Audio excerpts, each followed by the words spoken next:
नमस्कार दोस्तों, INC TV पर आपका स्वागत है। दोस्तों, आप सबको पता है कि हिटलर ने कितनी क्रूरता से अपने विरोधियों का कत्लेआम किया था। वामपंथी विचारधारा के लोग, किसान मजदूर के पक्ष में बोलने वाले लोग, किसी को उसने नहीं बख्शा था। यहूदियों के नरसंहार के लिए तो उसने गैस चेंबर बना रखा था। हिटलर के क्रूरता के और तमाम वाक्यों से आप रूबरू हैं, लेकिन कभी आपने सोचा है कि हिटलर इंसानियत को कलंकित करने में सफल कैसे हो गया?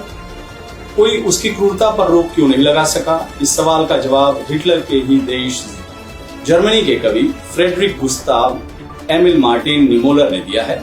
अपनी मशहूर कविता पहले वो आए में सुनाते हैं और सुनिए क्या कहा उन्होंने। पहले वो आए कम्युनिस्ट के लिए, मैं खामोश रहा क्योंकि मैं कम्युनिस्ट नहीं था। फिर वो ट्रेड यूनियन वालों के लिए आए, मैं खामोश रहा क्योंकि मैं ट्रेड यूनियन में नहीं था। फिर वो यहूदियों के लिए आए, मैं खामोश रहा क्योंकि मैं यहूदी नहीं था। फिर वो मेरे लिए आए, अब मेरे लिए बोलने के लिए कोई नहीं बचा था। मतलब समझ गया। हिटलर की क्रूरता के उस दौर में ज्यादातर लोग ये सोचकर खामोश बैठे थे कि मुसीबत पड़ोसी के घर आई है, दूसरी जाति और संप्रदाय के लोगों पर आई है, उन लोगों पर आई है जो उनकी विचारधारा के नहीं है।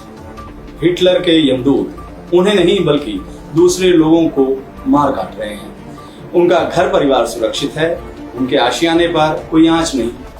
लेकिन वो क्या कहते हैं? लगेगी आग तो आएंगे घर कई जद में, यहाँ कोई केवल मेरा मकान थोड़ी ही है। यही हुआ था हिटलर के उस दौर में।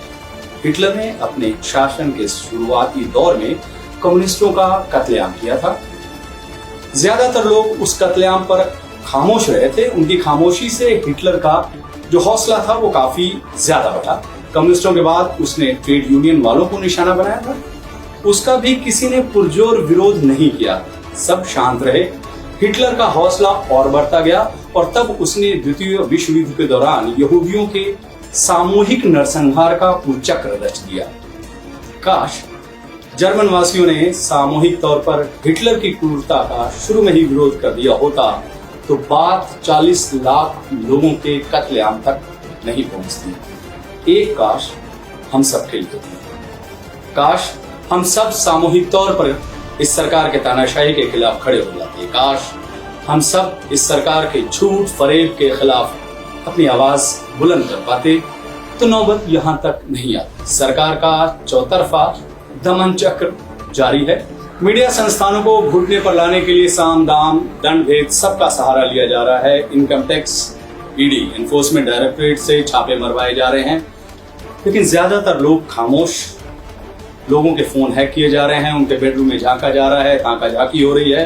विरोधियों के लैपटॉप और मोबाइल में आपत्तिजनक दस्तावेज अपलोड भी किए जा रहे हैं ताकि उन्हें जेल भेजा जा सके। लेकिन हम सब खामोश हैं। संसद में सफेद झूठ बोला जा रहा है कि ऑक्सीजन की कमी से एक भी आदमी की मौत नहीं हुई, लेकिन फिर भी हम सब खामोश हैं। राफेल की दलाली में किसने कितनी दलाली खाई, इसकी जांच फ्रांस में हो रही है, लेकिन हम अपने देश में खामोश हैं, चुपचाप हैं।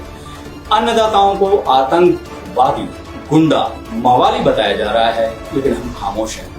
विरोधी दलों और विपरीत विचारधारा के लोगों को सरकारी उनका दमन हो रहा है, निर्दोष लोगों को जेल में सड़ाया जा रहा है, लेकिन हम सब खामोश हैं। हमारी इस खामोशी का आखिरी अंजाम क्या होगा, इस सवाल का जवाब तलाशने की जिम्मेदारी मैं आप पर छोड़ता हूं। जवाब तलाशने में सहूलियत हो, इसके लिए आप राष्ट्रकवि दिनकर की ये 2 पंक्तियां अपने जेहन में जरूर रखिएगा। समर शेष है नहीं पाप का भागी केवल व्याप, जो तटस्थ है समय दिखेगा उनका भी अपराध। नमस्कार, आप देखते रहिए आईएनसी टीवी।